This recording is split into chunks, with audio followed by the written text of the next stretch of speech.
Dele más fuerte ese aplauso si es para el Señor. Vamos a adorar su nombre en esta mañana. Y vamos a adorar al Rey, al único.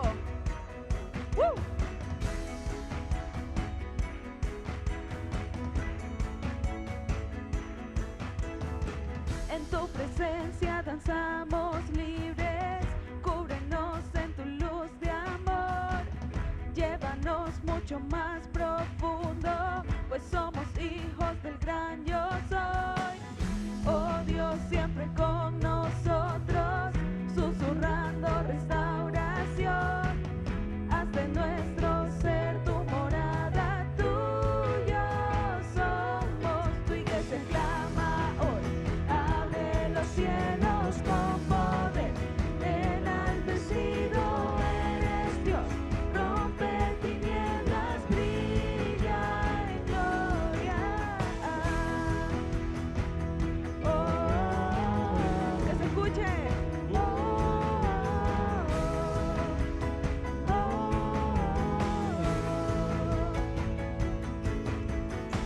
En tu presencia danzamos libres, en tu luz de amor, llévanos mucho más profundo, pues somos hijos del gran yo soy. Oh Dios, siempre con nosotros, susurrando restauración, haz de nuestro ser tu morada, tuyo somos, tu iglesia clama hoy, abre los cielos con poder, enaltecido eres Dios, rompe tinieblas, brilla en gloria, tu iglesia clama hoy, abre los cielos, que se escuche su voz, enaltecido eres Dios, rompe tinieblas, brilla en gloria, ¿se escuche su voz?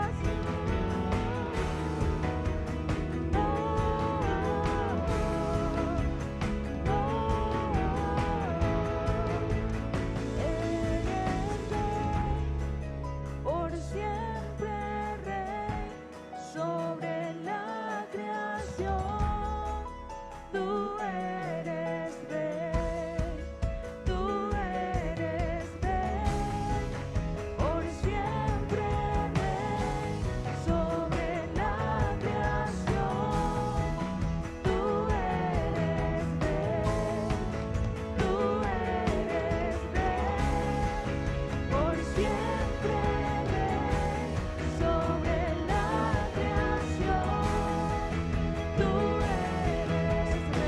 eres Rey, Dios,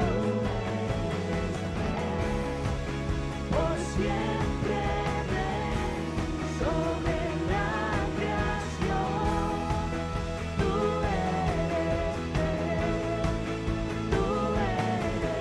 Rey, por siempre Rey, sobre la creación, tú eres Rey, tú eres Rey, por siempre Rey, sobre la creación, tú eres Rey, tú eres Rey. Dele fuerte ese aplauso al Rey. Te adoramos, Señor, y exaltamos tu nombre en esta mañana. Porque tú has vencido, Dios.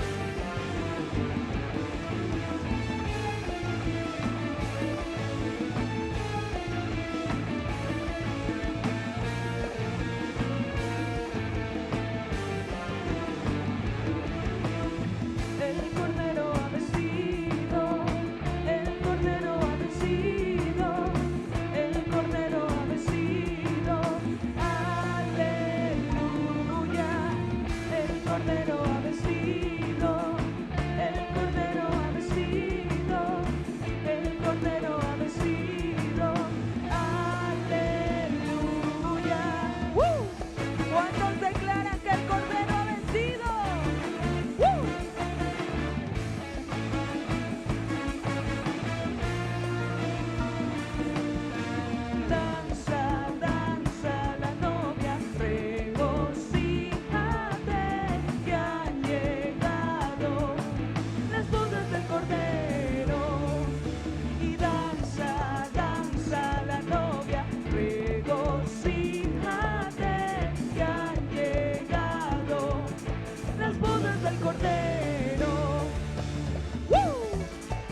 Vamos, dame un grito de júbilo. ¡Uh!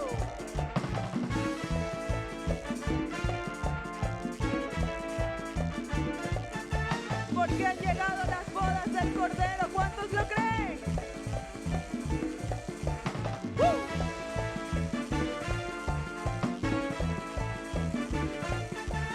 Danza, danza la novia, regocíjate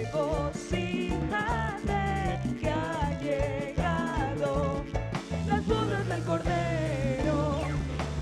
Danza, danza la novia, regocíjate que han llegado las bodas del Cordero.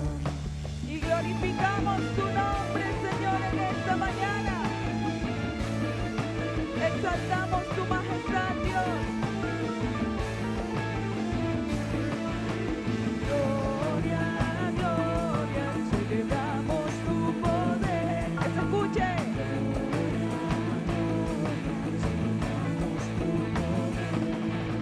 Gloria, gloria, celebramos tu poder. Gloria, gloria, celebramos tu poder. ¡Woo!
aplauso si es para el Rey.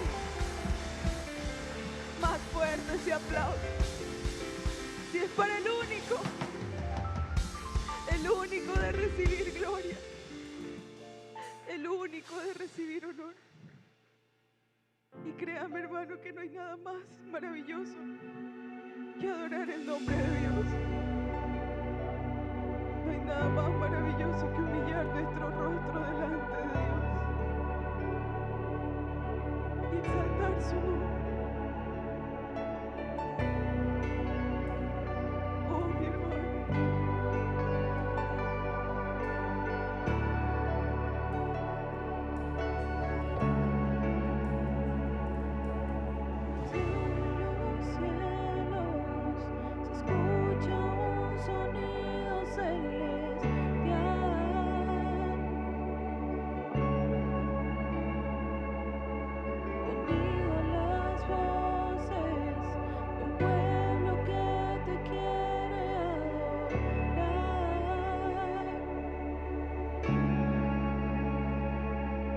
El Espíritu de Dios se mueve libre en este lugar.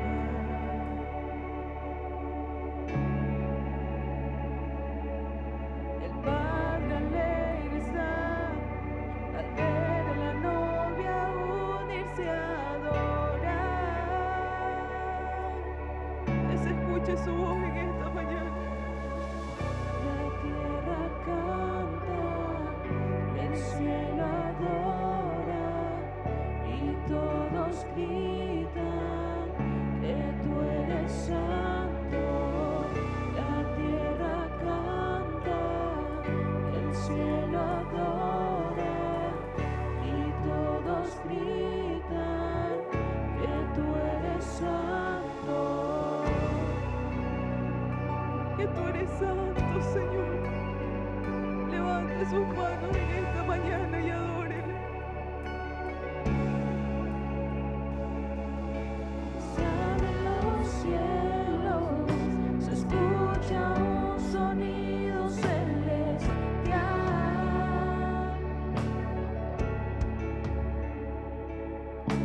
Unidas las voces del pueblo que te quiere adorar. El Espíritu Santo se está moviendo en este lugar. El Espíritu de Dios se mueve libre en este lugar.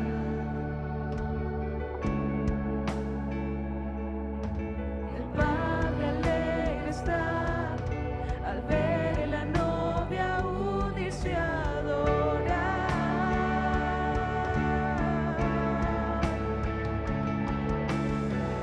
La tierra canta,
fuerte, Señor. Santo, santo, la tierra canta, el cielo adora y todos gritan que tú eres santo. La tierra canta, Espíritu Santo, desciende, desciende, y todos gritan porque tú eres santo, santo, santo. Adoramos tu nombre, Señor. Que tu presencia siga moviéndose. La tierra canta, el cielo adora y todos gritan que tú eres santo.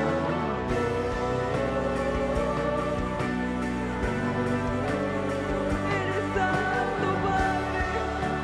No hay nadie como tú, Señor. Nadie se compara a ti, Dios. Santo, santo, santo. No se canse de decirlo. Santo, santo, santo. Que se escuche su voz.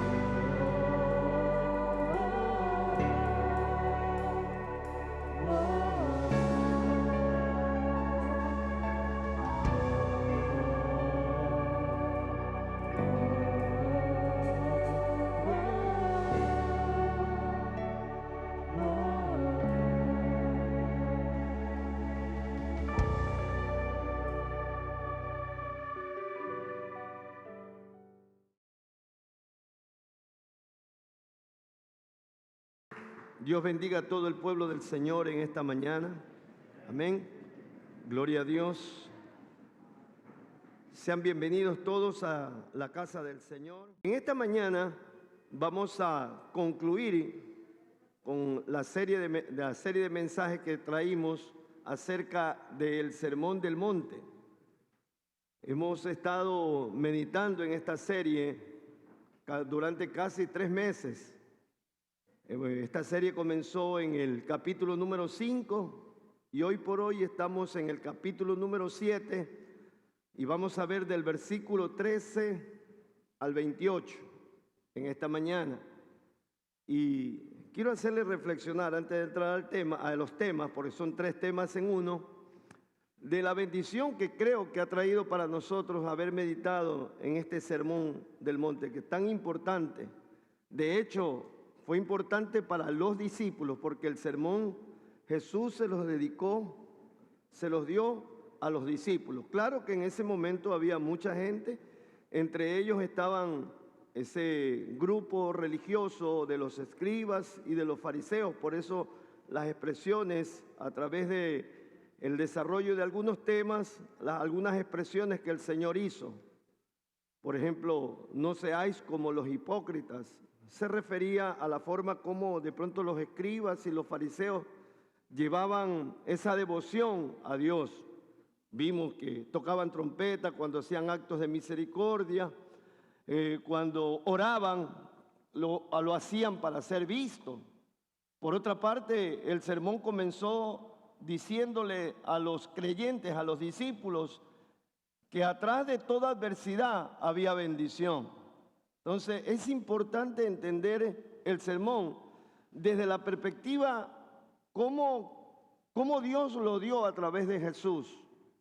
Como prácticamente dijimos y hemos visto que el sermón era como una serie de mandamientos, de normas y reglas que trae libertad verdaderamente a la vida cristiana. Así como Dios le dio esas leyes al pueblo de Israel en el Sinaí, así mismo en un monte Jesús dio un sermón. Entonces, en estos últimos capítulos, versículos del capítulo número 7, yo quiero que usted entre en la escena.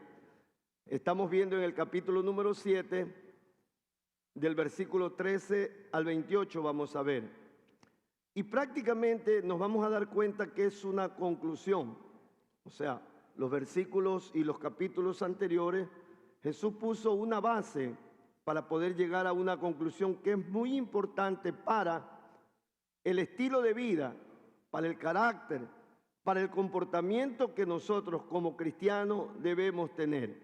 A través de todo este sermón, el objetivo principal es tener un direccionamiento de cómo debemos vivir y también evaluarnos si estamos viviendo de acuerdo a esas leyes y a esas direcciones que nos ha dado el Señor. Amén. Bien, yo he hecho como siempre una pequeña diapositiva de esos 3 puntos que vamos a tratar en esta mañana. Y el primero, como le dije, prácticamente es una conclusión.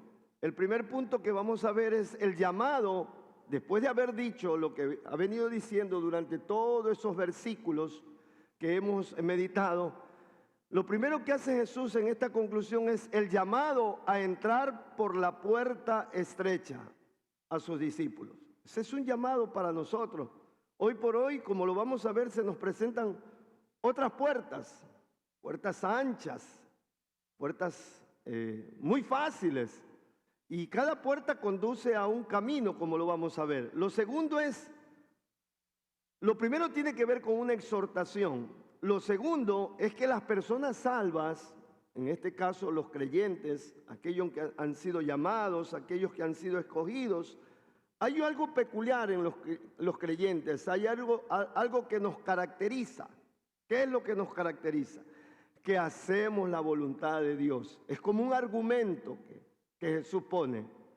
Los salvos hacen la voluntad de Dios. Así que si usted ha visto que en la vida cristiana usted le encuentra tropiezo, no, yo no estoy de acuerdo con eso. En cierta parte estoy de acuerdo con lo que dijo el pastor, pero con esta otra no. Entonces, como que pone en tela de duda su salvación. Amén.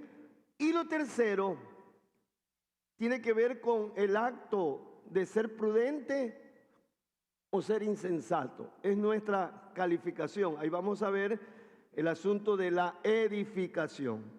Entonces vamos a entrar al primer punto. No sé si tiene el título. Ahí la hermana han hecho una bonita presentación. Entrar por la puerta estrecha. Ese es el desafío.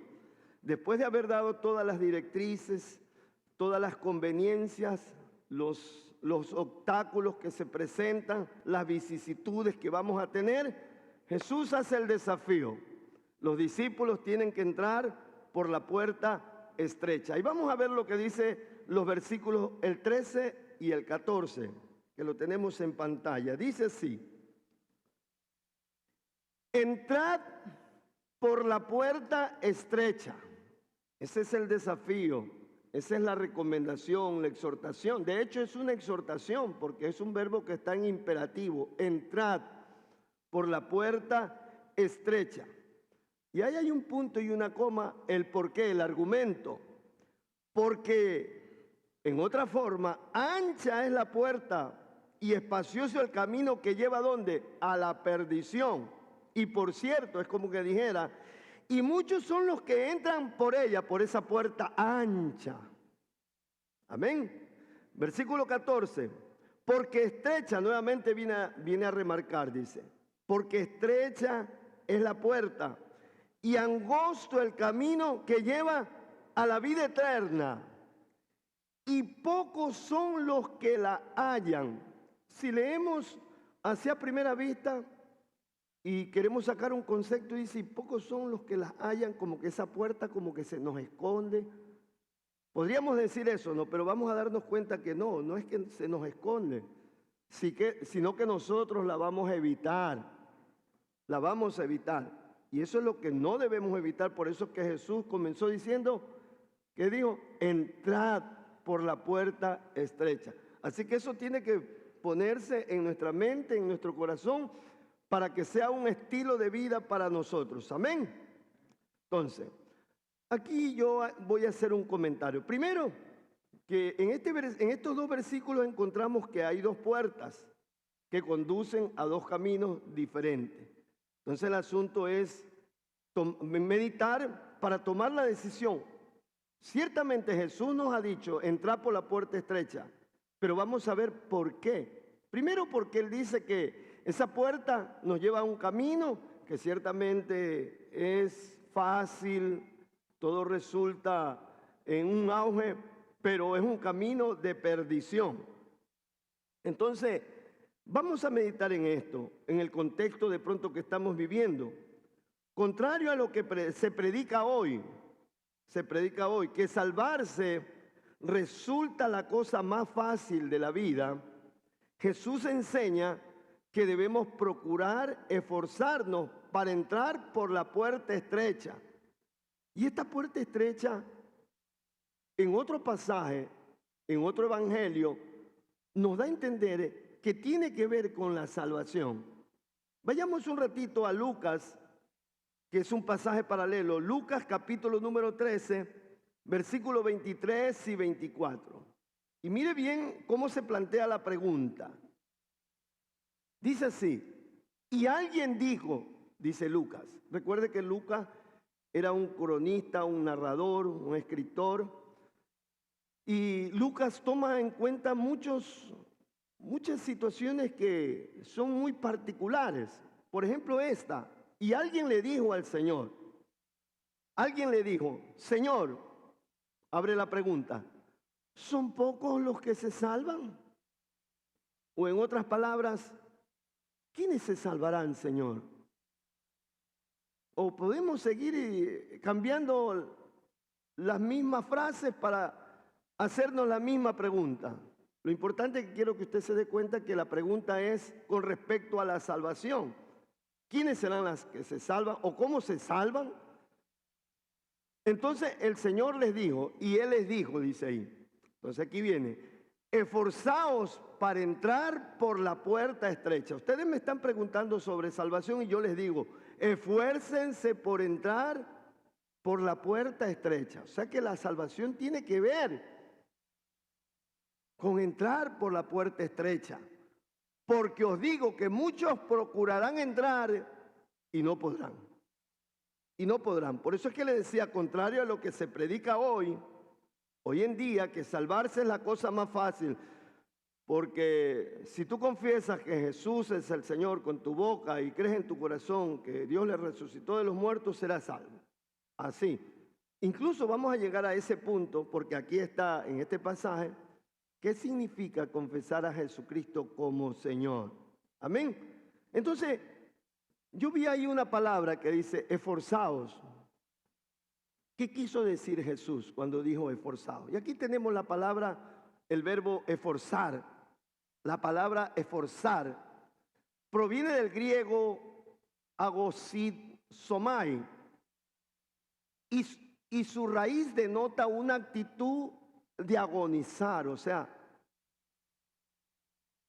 si estoy asistiendo a una iglesia, si he confesado el nombre del Señor como mi Señor y mi Salvador, yo tengo que interesarme en el camino. Ya entré por la puerta, pero ahora tengo que transitar por el camino. De hecho, Jesús dijo, yo soy el camino. Yo soy la puerta, también dijo en cierta ocasión, entrad por mí. Son metáforas porque la salvación tiene que ver con rendir nuestra vida a Jesucristo. Esa es la puerta. Pero también tiene que ver con que cada día esa vida sigue estando rendida a Cristo. Entonces, cuando Jesús dijo esforzar, tiene que ver con una actitud como de alguien que está agonizando por luchar. De hecho, tiene que ver también con eso. Dice, se refiere a uno que lucha, a uno que se esfuerza con gran ahínco, a un luchar, a un esforzarse con gran ahínco. O sea, esto nos hace entender que la salvación, este estado en que Dios nos ha dado sin merecerlo, no lo buscamos, incluso Él nos llamó, Él nos encontró. De una u otra forma, todos en algún momento nos encontramos en un redil, en una congregación, en este estado de salvación. Pero tenemos que de aquí en adelante esforzarnos para mantener y para desarrollar lo que involucra la salvación. Por último dice literalmente competir por un premio. ¿Será eso de pronto lo que quiso decir el apóstol Pablo en el final de sus días? En 2 Timoteo 4:7, he peleado la buena batalla, he acabado la carrera, he guardado la fe, he peleado la buena batalla, he acabado la carrera, he guardado la fe. Por lo demás, no queda otra cosa que el juez, Señor justo, me dé la recompensa, la corona de vida, no solamente a mí, sino también a aquellos que la buscan. Amén. Entonces, podemos entender, ¿no? Entonces, por esto nos damos cuenta que cuando Jesús habla de una puerta, habla acerca del proceso de la salvación. Ahora, yo los invito nuevamente a meditar en el final del versículo número 13 y el final del versículo número 14, para ir completando el pensamiento, ¿no? La parte final dice así: y muchos son los que entran por ella, por esa puerta ancha que los lleva a un camino espacioso. Muchos son los que entran por ella. Pero en el versículo 14 también dice lo propio al final. Dice, y pocos son los que la hallan. La puerta angosta, la puerta estrecha y el camino angosto. Como le dije, no necesariamente es que esa puerta se nos esconde, sino que de pronto está esa puerta ahí. De hecho, esa puerta está en nuestras vidas. Es el Señor Jesucristo. Es la vida de Él. Pero en algunos, en cierto momento, han empezado y en algún momento las situaciones que demanda continuar en este camino han decepcionado y muchos se retiran. Entonces, a mí me inquietó también la palabra hallar. Dice, pocos son los que la hallan. Por eso es que le dije, le desafía a que usted piense que será que esa puerta se nos esconde. ¿Qué quiso decir? Pocos son los que las hallan. Entonces, el verbo hallar, la palabra hallan, el verbo hallar, al que se refiere Jesús aquí, viene del griego heurisco y tiene que ver con, mire, buscar, obtener, encontrar. O sea, el hecho de ser cristiano me demanda a esas actitudes. Jesús lo está diciendo. Procurad, esforzarte, porque si no, no vas a hallar. Entonces tenemos que buscar. De hecho, esa es una alegoría. Yo lo digo por mi testimonio. Cuando yo me convertí, yo llegué a Luqui, Rumichaca, a esa iglesia, y busqué qué era lo que Dios me había preparado para este caminar. Tomé cursos bíblicos, me ingresé a una academia bíblica, después ingresé a la escuela de formación de líder, después pregunté qué más hay. Bueno, si tú quieres seguir estudiando, hay el seminario. Cuando estuve en el seminario se abrió la oportunidad de ir a la UCL, la universidad. Me gradué de licenciado en teología. Ahora, yo no estoy diciendo que eso es mi seguridad, sino que tuve que prepararme primero para conservar esa seguridad de la salvación y segundo, para desarrollar mi vida dentro de la salvación. Entonces, por otra parte, mire lo que dice, también significa deducir, reconocer, es decir, descubrir intelectualmente después de observar y reflexionar. Esto tome el asunto, esta última parte que estoy hablando, porque de aquí desprende el asunto del la siguiente porción que dice, guardaos de los falsos profetas.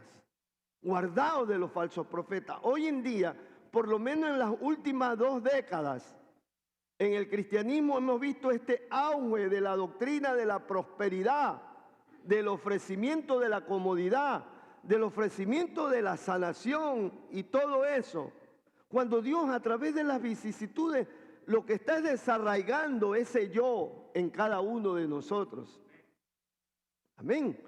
Entonces, la vida cristiana también es cuestión no solamente de buscar, sino de meditar. ¿Qué es lo que me está dando esta persona ahí?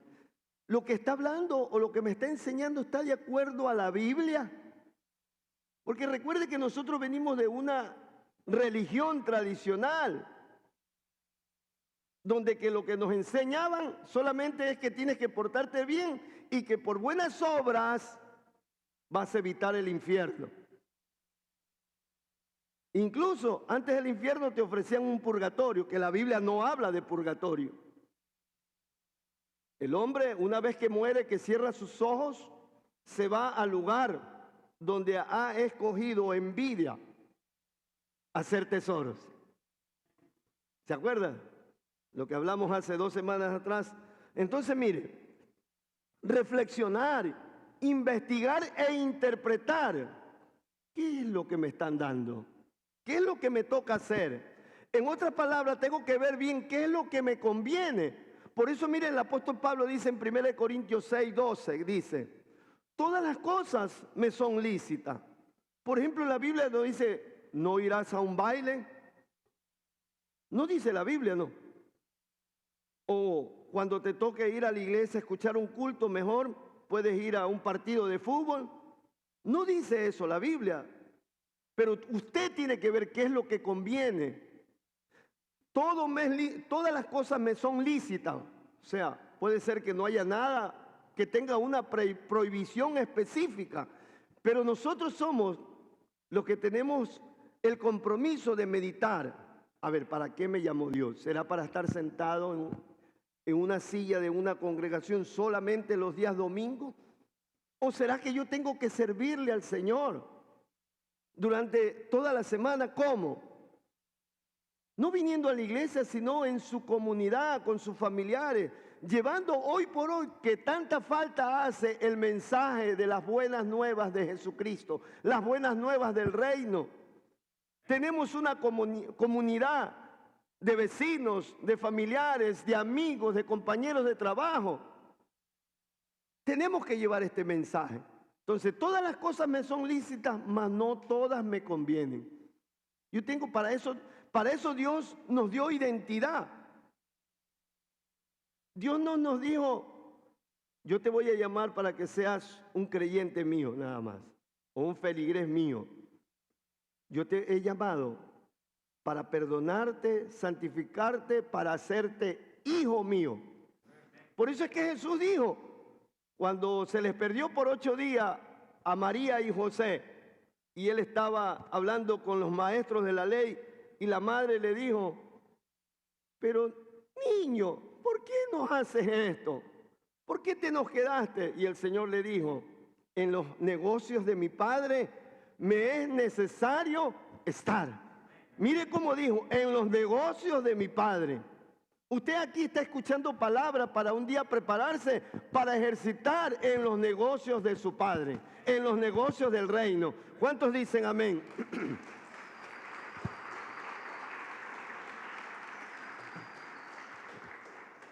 Por eso la palabra de Dios nos advierte desde el Antiguo Testamento, desde el huerto del Edén. Dios puso a escoger al hombre, porque no quiere hijos autómatas, ni robots, que lo obedezcan, sino que tomen la decisión de obedecer. Amén. Miren lo que dice Proverbios 14:12. Hay camino que al hombre le parece derecho, pero que usted no va a transitar por varios caminos. Usted está transitando por un camino o por otro camino.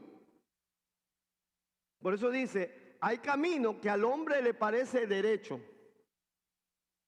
pero su fin es camino de muerte. Hay otro proverbio también, creo que este es el 14, el 16, pero no me recuerdo el versículo, pero está lo mismo escrito. Mire cómo Dios le dijo, Dios habla a través del profeta Jeremías. Mire lo que dice Jeremías 21:8. Le dice Dios a Jeremías, a este pueblo, a mi pueblo, al que yo escogí de Abraham, ya ese momento era Israel, A este pueblo dirás, no dirás que has dicho tú, sino así dice Jehová. De hecho, así decían los profetas. Así dice Jehová. Dos puntos y seguido dice.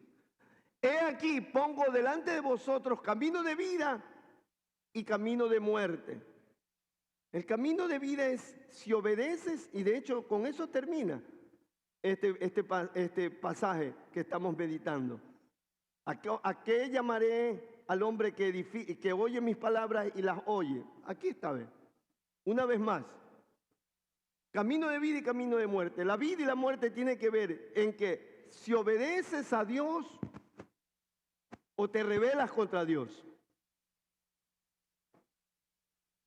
No va a ser usted como el borracho que se le predicó la palabra y el hombre tambaleándose con el vaso de cerveza, dice, o cerveza o trago, dice. Si Dios no quisiera que yo chupe, que me caiga un rayo y quiebre el vaso. No sé si usted entendió la metáfora. Al caer un rayo lo fulmina por completo a él, pero él quería que Dios le haga puntual, que le quiebre el vaso. Dios no va a hacer eso porque ya Él ha dado su palabra. Incluso para nosotros, tal vez Dios a través de tus padres te está ejerciendo una corrección. Hijo, hija, el camino que estás tomando te va a llevar a la muerte. Pero está la decisión en cada persona. Amén. Bien, entonces ese es el primer tema de entrar por la puerta. Vamos sacando una conclusión. Tenemos que esforzarnos en entrar por la puerta estrecha. ¿Cuál es la dificultad? No que no la veamos, sino que meditamos en que lo que demanda. Pero la meditación tiene que ser completa. Sí, medito en lo que demanda, pero también debo meditar en las consecuencias de la puerta que no demanda nada. Hoy por hoy usted puede sacar algunos de ustedes, porque yo nunca estuve así metido en la religión tradicional. Pero usted podrá decir, nunca a mí, el ministro de esa iglesia tradicional, nunca se preocupó en decirme esto y este otro. Yo iba cuando quería, a veces iba por los actos religiosos que se hacían y nunca conoció que yo asistía a esa iglesia. Entonces nunca se preocupó por su vida, pero Dios sí se preocupa por su vida y nos está hablando día en día. Vamos a ver lo segundo. Lo segundo tiene que ver, aquí viene un apéndice del primer punto. Vamos a ver lo que dice Mateo del 15 al 20. Y esto es por lo cual las personas incluso se marean y no pueden entrar por la puerta estrecha. ¿Por qué? Por lo viciado que está también las doctrinas del cristianismo. Por eso Jesús dice, guardaos de los falsos profetas que vienen a vosotros con vestidos de ovejas, pero por dentro son lobos rapaces. Por su fruto los conoceréis. ¿Acaso se recogen uvas de los espinos o higos de los abrojos? Así, todo buen árbol da buenos frutos, pero el árbol malo da frutos malos. No puede el buen árbol dar malos frutos, ni el árbol malo dar frutos buenos. Todo árbol que no da buen fruto es cortado y echado en el fuego. Así que por su fruto los conoceréis. Mire lo que dice segunda de Timoteo.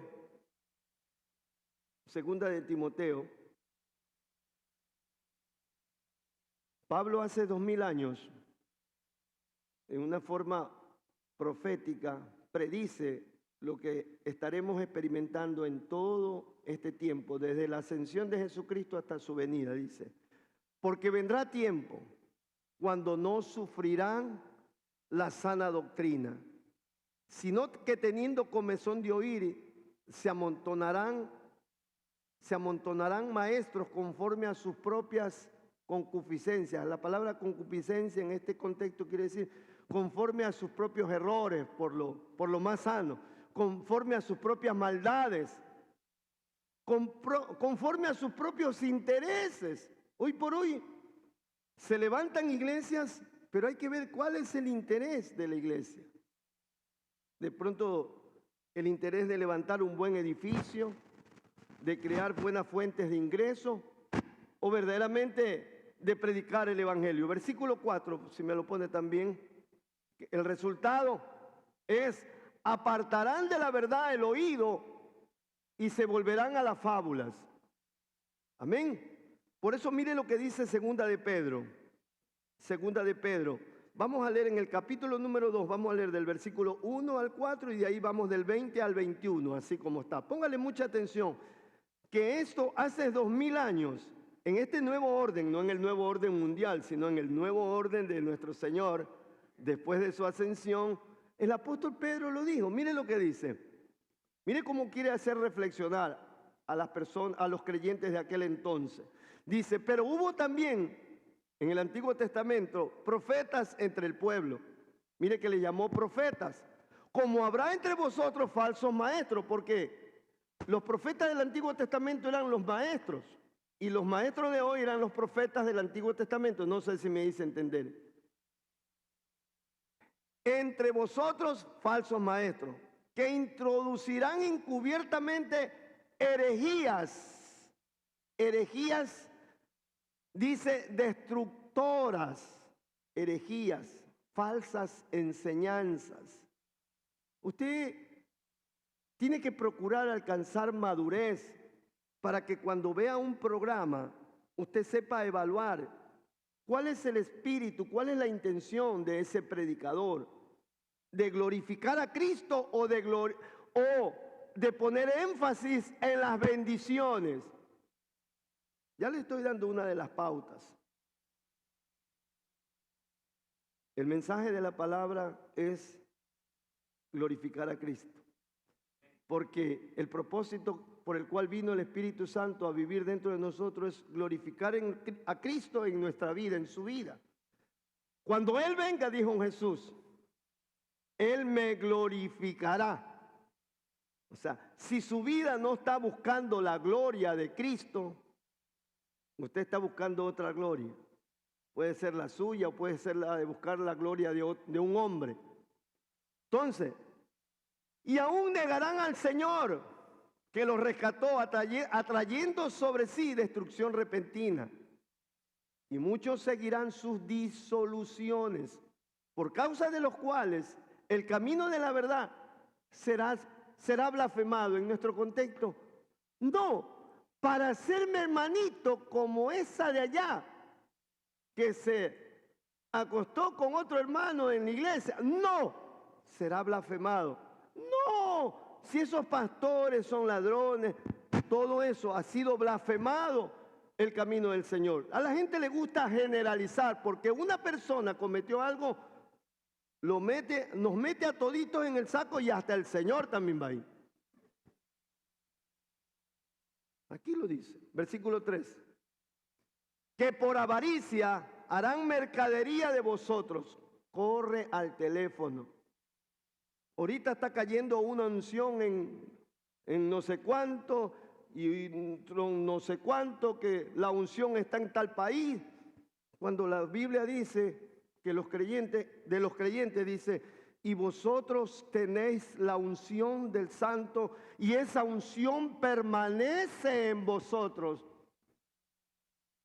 ¿Pero por qué no sale esa unción? Porque usted no la deja salir, porque no se rinde por completo al Señor. La unción está dentro de usted, está dentro de mí. Denle un aplauso al Señor.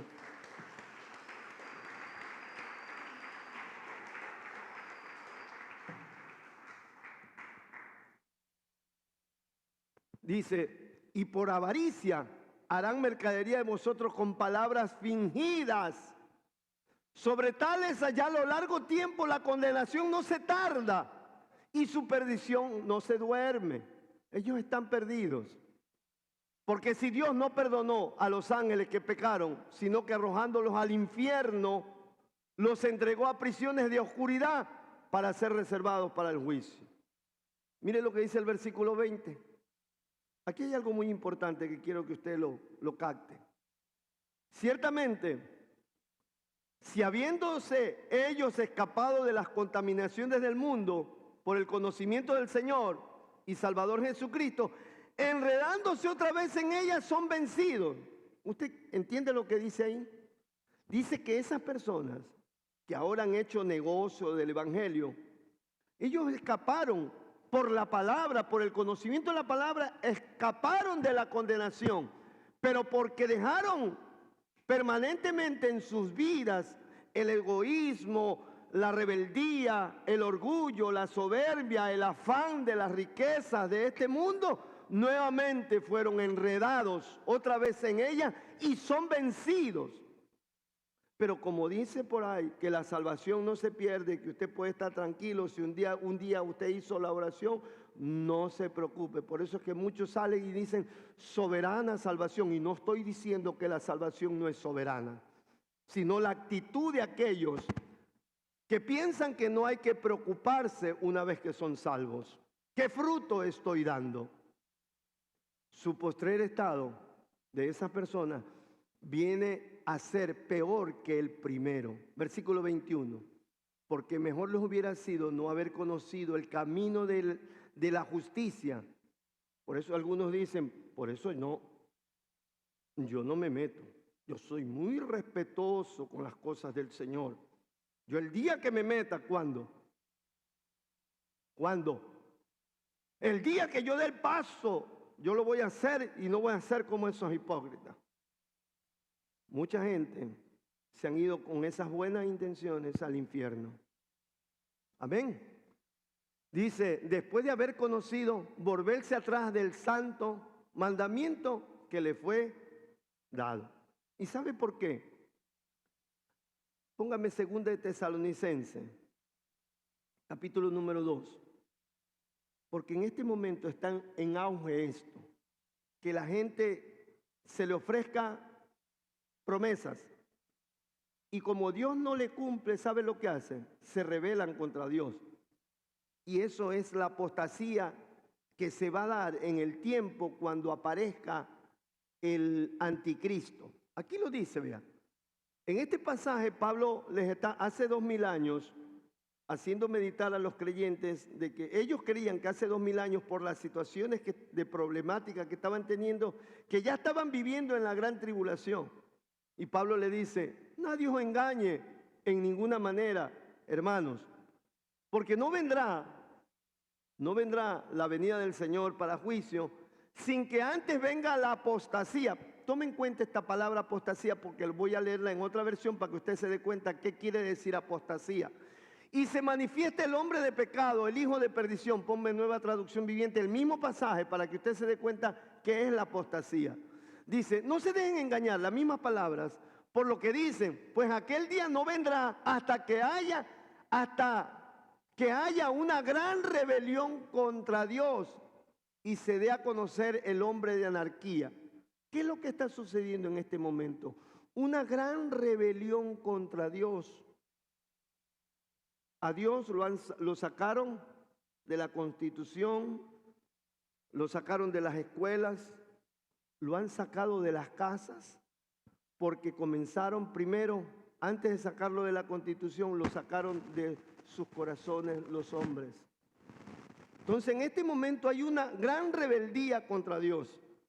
Y este es el escenario que tiene que prepararse para la manifestación del anticristo. Hoy por hoy se habla, secularmente se habla de un tercer orden mundial, o de un orden mundial, perdón, de un orden mundial, de un nuevo orden mundial. Y no es otra cosa que esto. Hace unos meses atrás, alguien predicó y dijo que una de las religiones que va a gobernar a nivel mundial va a ser el islamismo. No tanto se refería a la religión católica, sino al islamismo. Y hoy por hoy vamos a recibir 5.000 afganistanos aquí, ¿no? Pastor, pero ellos vienen huyendo de los guerrilleros. Pero recuerde que ellos traen una religión, el Islam. Y ahí me pude dar cuenta que decían que esa estadística decía que para el año 2025, gran parte de la población a nivel mundial sería de esta religión. No solamente a Ecuador, sino a Latinoamérica están distribuidos, incluso subsidiados para poderlos recibir. Claro que el argumento es ser misericordioso, no ser inhumano, pero yo le estoy diciendo cómo se están acomodando las sillas en el escenario. No sé si me hago comprender. Pastor, entonces hay que evitarlo. Mire, eso no se va a poder evitar. Porque no es que Dios dispuso, es la maldad del hombre la que lleva a todo eso. Pero hay una sola forma de salir de eso. Y usted lo sabe, usted lo tiene. Mire que le dije, usted lo sabe, usted lo tiene. Cristo. ¿Cuántos alaban al Señor?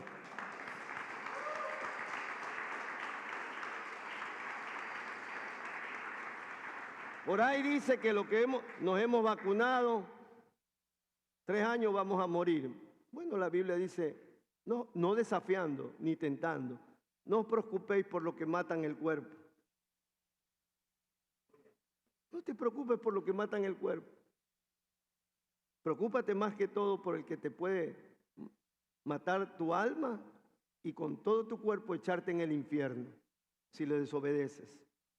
Así que, creando polémica por el asunto de la vacuna, no quiero decir con esto que no puede tener razón, pero si usted se pone vacuna, si toma la decisión de ponerse vacuna, póngasela en el nombre del Señor. Amén. Y si no, bueno, también en el nombre del Señor no se la ponga. Y el Espíritu sabrá darle convicción si está en lo cierto o no está en lo cierto. Cuando uno es guiado por el Espíritu, a su debido tiempo Dios lo hace entender. Si hiciste mal o hiciste bien, y pedimos perdón y alcanzamos misericordia. Amén. Ese es lo bueno de nuestro Dios. Vamos al segundo tema. Los salvos hacen la voluntad del Padre. Este es un tema para evaluarnos. Recuerde que es una conclusión. ¿Cuántos queremos en este momento evaluarnos? Si soy salvo. Porque puede ser que yo sea parte de este conglomerado, de esta comunidad, y digo, soy salvo. Puede ser que yo he tomado todos los cursos, yo apunto todo, y digo, soy salvo. Pero lo que me va a dar convicción es si yo soy congruente con la voluntad del Señor. Si yo de mi naturaleza, yo busco hacer la voluntad del Señor. O ando buscando cómo buscar atajos para no cumplir la voluntad del Señor. Entonces, los salvos hacen siempre la voluntad del Señor. Vamos a leer los versículos 21 al 23. Dice así, Jesús dijo esto. Y ahí hay una palabra que se repite, ¿ah? Por favor, póngale atención. Cuando una palabra se repite, en algunos pasajes, ahí está la clave. Mire, no todo el que me dice, Señor, Señor, entrará en el reino de los cielos, sino el que hace la voluntad de mi Padre que está en los cielos. Muchos me dirán en aquel día, Señor, Señor, no profetizamos en tu nombre. Yo en mi caso podría decir, Señor, ¿no fui pastor para ti? ¿No predicaba todos los domingos? ¿Y en tu nombre echamos fuera demonios? ¿Y en tu nombre hicimos muchos milagros? O sea, él está diciendo que habrá algunos en ese tiempo que por lo que hacen, supuestamente tendrán argumentos para que al llamarle Señor, Señor, sean aceptados. Pero mire lo que dice el versículo 23. Y entonces, en otras palabras, dice el Señor, yo les declararé, nunca os conocí, apartados de mí, hacedores de maldad. Recuerde que estas personas hacen la obra del Señor. Pero aquí podemos sacar una conclusión, que usted puede hacer la obra del Señor y si no tiene comunión con el Señor, esa es una obra de maldad. Apartaos de mí, hacedores de maldad. Porque en realidad la obra del Señor que la hacemos como siervos de Él, no la hacemos nosotros, es Él en nosotros. Por eso necesitamos depender de Él. Es ni más como la parábola o la metáfora del fruto y la vid. El árbol de por sí no da fruto. Es la savia, la vid, la que da el fruto. Nosotros somos, de pronto podríamos ser esas ramas o esos árboles. El fruto que nosotros damos no es producto nuestro. Es producto de la vida de Cristo viviendo en nosotros. Amén. Entonces, vamos a interpretar esto de aquí. Mire lo que dice la palabra Señor. Yo sé que algunos de ustedes saben qué significa la palabra, cuál es el significado de la palabra Señor en el idioma griego. Es la palabra kurios. Significa un ser supremo, una autoridad suprema, un soberano, pero también, mire, un controlador, uno que gobierna. Este era un atributo, esta era una expresión que se le atribuía en el tiempo de Jesús. ¿A quién se le atribuía ese título? Al César. No había. Ahora, por eso es necesario en esta frase, más que todo, en este tema, porque tiene que ver con entrar en el reino. Muchos me dirán, Señor, Señor, pero yo les diré, no todo el que me llama Señor, Señor, sino el que hace la voluntad de mi Padre entrará en el reino de los cielos.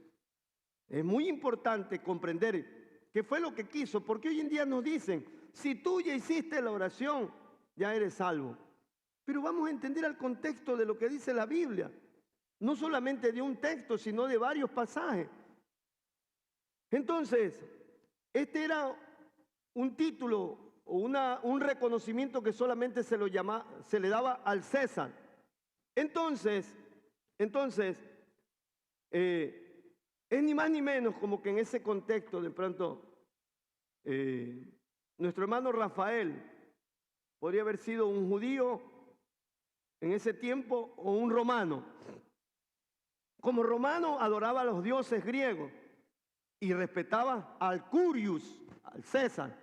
Pero de pronto alguien le predicó el evangelio a él. Y de pronto lo ven yendo a Juan el Bautista y decir, bautízame, porque ahora Jesucristo es mi Señor. Entonces los demás soldados romanos le decían, ¿qué te pasó, Rafael? Rafa, ¿qué te pasó? Te va a caer la Rafa aquí. ¿Me entiende? Yo quiero que usted entienda el contexto en el cual se dice a la aparente simplicidad de declarar a Jesús como Señor de la vida. ¿Por qué? Porque en nuestro contexto, por ejemplo, a alguien le sustraen de un carro, de pronto le sustraen un maletín muy importante, con papeles muy importantes y un dinero había ahí. Entonces va y pone un anuncio y en la televisión el periodista o el locutor le dice al señor ladrón. No le dice al señor ladrón, porque ahora hay que decir al señor presunto ladrón, porque ahora hay que anteponer eso. Al señor presunto ladrón se le pide que devuelva ese portafolio, porque los papeles son de interés, que se quede con el dinero, y si quiere más dinero se le da dinero al señor presunto ladrón. Hoy señor se le llama a cualquier persona y está bien, no estoy denigrando. Yo quiero llevarlo es que en ese tiempo solamente a una persona se le llamaba Señor. Entonces apareció Jesús y veamos lo que dice el libro de Hechos 2:36. Porque hay que hablar con la Biblia, no lo que yo me supongo. Usted puede decir, el pastor habla bonito, pero ¿será verdad lo que dice? ¿O tendrá fundamento? Mire lo que le dice Pedro, ungido con el Espíritu Santo de Dios, no porque un predicador le puso la mano, sino porque el Espíritu de Dios vino sobre él. dice, sepa pues ciertísimamente toda la casa de Israel. Recuerde que le estaba hablando a sus compatriotas. Que a este Jesús, en otras palabras, que ustedes lo crucificaron, Dios le ha hecho sanador, prosperador. ¿Qué es lo que presentamos? Me voy a entregar al Señor porque quiero que me prospere. Voy a entregarme al Señor porque quiero que me sane. ¿Y está malo eso? No. Pero usted tiene que reconocerlo porque así lo presentó Dios, como el Señor y Cristo. Entonces, se instauró hace 2000 años. Se anunció desde hace 4000 años que venía un Señor. Hace 2000 años vino ese Señor para que lo reconozcamos, para que ya no vivamos para nosotros, sino para vivir para Él. Amén. Por eso ahora, bajo ese entendimiento, podemos leer el versículo que ha traído tanta simplicidad para la salvación. Veamos lo que dice Romanos 10, 9 y 10. Sin meditar en este contexto, vienen un predicador y cualquiera le dice, mira, que si confesares con tu boca que Jesús es el Señor y creyeres en tu corazón que Dios le levantó de los muertos, serás salvo. Tú ya confesaste, creíste en este momento, ya eres salvo. Y es sí, y es no, o es sí y es más. Usted mismo saque la conclusión. Miren lo que le digo, es sí y es no. Es sí y es más. Veamos lo que dice el versículo 11. El 10, mejor dicho. Da la explicación. Porque con el corazón se cree para justicia. En el momento que usted recibe la palabra y dice, sí, yo soy un pecador. No he matado, no he robado. Vamos a tener delante de nosotros a un hombre moralmente excelente, que es el que dice, yo no he matado, yo no he robado, yo no he mentido, y si he mentido ha sido por necesidad. Entonces, dice, yo reconozco que soy un pecador, aunque no he mentido, aunque no he robado. La primera parte, porque con el corazón se cree para justicia delante de Dios, pero con la boca, en el contexto greco-romano, se confiesa para salvación. ¿Se me entiende? Es un estilo de vida, no solamente en ese momento, sino todos los días. Yo demuestro mi salvación en obediencia, en búsqueda. No que de pronto estoy enfermo, vengo, el Señor me sana, y después ya tengo dificultad de seguirlo buscando. No, es que ahorita estoy ocupado. No, es que ahorita no tengo tiempo. ¿Cuántos años tiene en el Señor? Y usted haga esa evaluación. No se duerma, por favor. Usted haga la evaluación. ¿Ha decaído el interés por el Señor? ¿Ha decaído esa pasión por el Señor? O usted dice, no, pastor, más vale cada día ha ido aumentando. Cada día ya no dependo de mí, dependo de Él. Amén.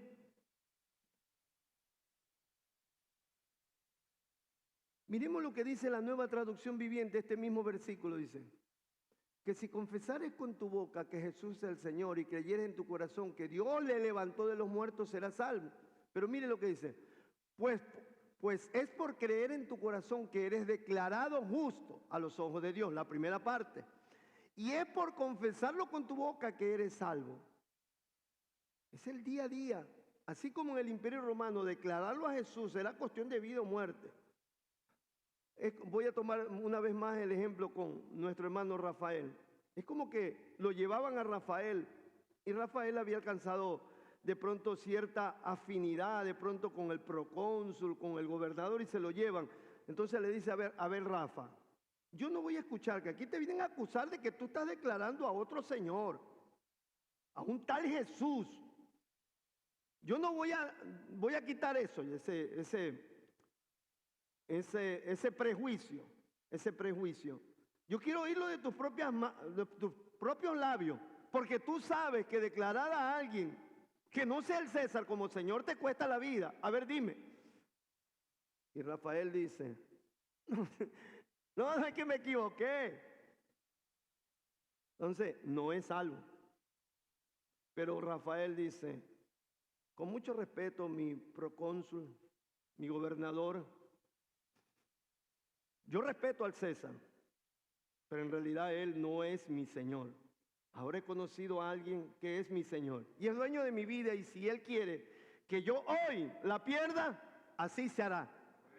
Es salvo, es salvo.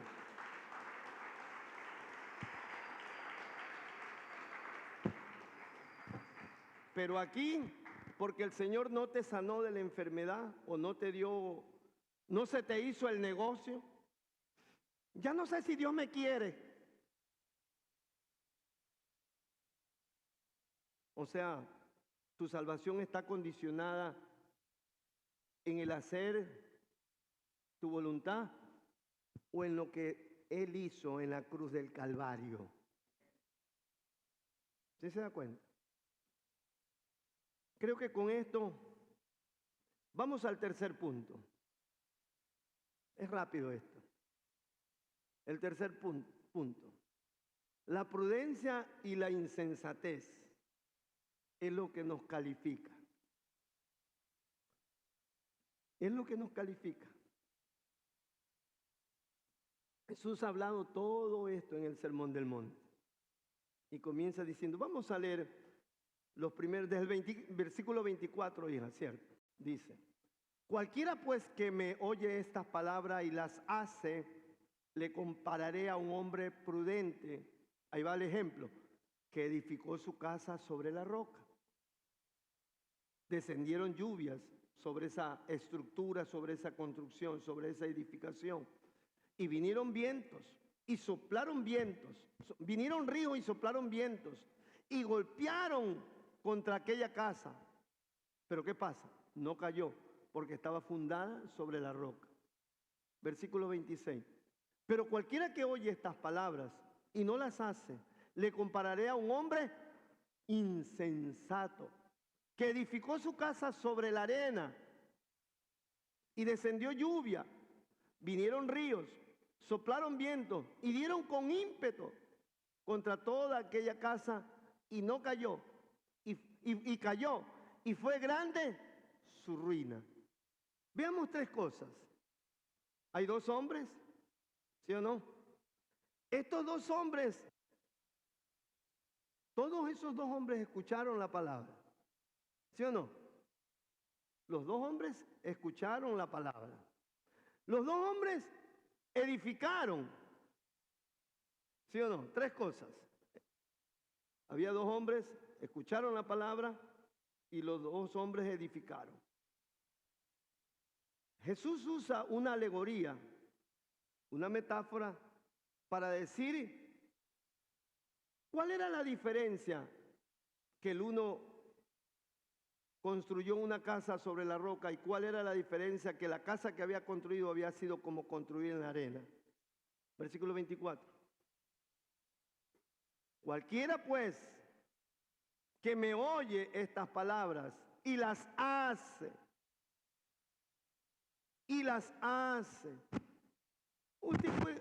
Usted puede venir todos los domingos al culto.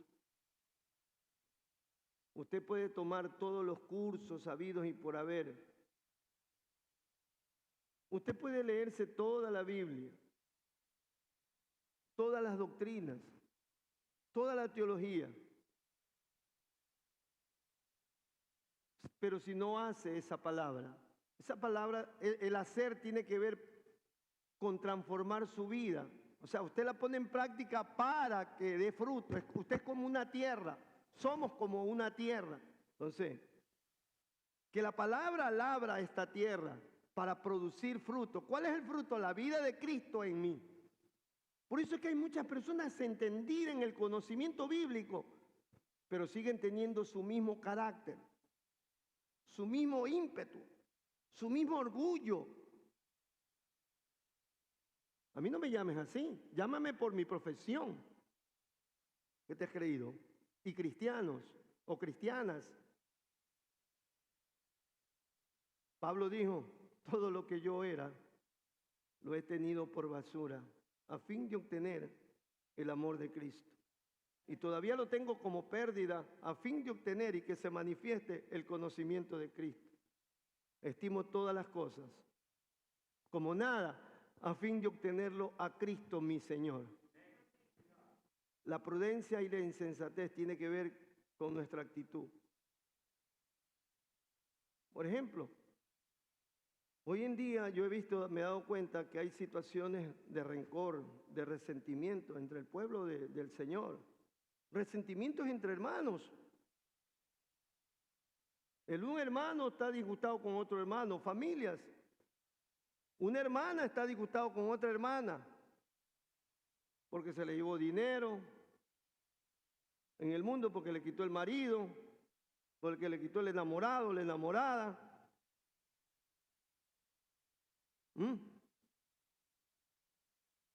Pero la Biblia dice, a tu enemigo, a alguien que se muestra a tu enemigo, ámalo. Al que te maldice, bendícelo. Pastor, eso no es hacer la palabra de Dios, eso es comenzando. Alguien me dijo el otro día, pastor, no puedo porque esa persona se ha constituido dentro de mí en mi enemigo. No puedo perdonarlo. Y yo le dije, estás en lo cierto, tú no puedes perdonar. Mire, escuche lo que se me vino a la mente en ese momento. Tú no puedes perdonarlo. ¿Usted está de acuerdo, pastor? Sí, le digo. Entonces lo odiamos. No, le digo. Espérate, hijo. El odio lo ahogaba. Es que, pastor, lo quiero ver y le quiero partir la cabeza. Pero estoy escuchando el sermón del monte. Tengo todito apuntado. ¿Sí ven? Lo tenía apuntado, pero en un libro. Pero no lo dejó aquí. Le digo, mira, en verdad tú no puedes. Yo estoy consciente de eso, tú no puedes. Por eso tú tienes que rendirte al Señor. A lo que le dije eso, él bajó la mirada. En verdad. Le digo, tú sí me has oído decir esto. Sumando, restando, multiplicando y dividiendo hay un resultado. Tú en realidad, el odio es una consecuencia de que no quieres rendirte a Dios. Porque Dios te manda a tu enemigo a amarlo. Al que te maldice, bendecirlo. Y al que te persigue, orar por él. Pero tú no quieres hacer eso. Entonces no es que el problema es tu enemigo. Tu problema es con Dios, que no quieres rendirte a Dios. Amén. Miren lo que dice, con este versículo termino. 1 Corintios capítulo número 3, versículos 10 y 11. Miren lo que dice. Pablo dice, conforme a la gracia de Dios que me ha sido dada. Esta gracia no es mía. Esta gracia Dios me la ha dado. Yo como perito, no como perrito, sino como perito, como una persona experta, un arquitecto, puse un fundamento y otro edifica. Pero cada uno mire cómo sobreedifica sobre un fundamento. Porque nadie puede poner otro fundamento que el que está puesto, el cual es Jesucristo. Hermanos, creo que este tiempo post pandemia es para madurar. Basta ya del tiempo pasado, basta de jugar al ser cristiano. Si usted hasta ahora no se ha entregado al Señor y sigue con esa rebeldía, ya ni Dios puede hacer nada. Le digo así. Porque Él ya lo hizo en la cruz del Calvario para su rebeldía, para nuestra rebeldía. Ya lo hizo en la cruz del Calvario. O sea, Él ya no tiene que hacer nada. Es usted, soy yo el que tiene. En este proceso, como cristiano, como hijo de Dios, viene el proceso de santificación. Eso no lo aceptan los hermanos que dicen que no se pierde la salvación, que no hay proceso de santificación. Y yo no sé qué es lo que hacen después de entregarse a Cristo, después de ser salvos. Pero yo respeto, mire que dijo los hermanos. Porque es ahí en esa pequeña diferencia en que estamos ahí. Ellos nos ven mal y nosotros no es que los vemos mal, sino que los respetamos con sus creencias. Pero de pronto mucho daño han hecho porque la gente, más vale lo que ha hecho es confiado. Se cruza de brazos con su salvación. Póngase sobre sus pies.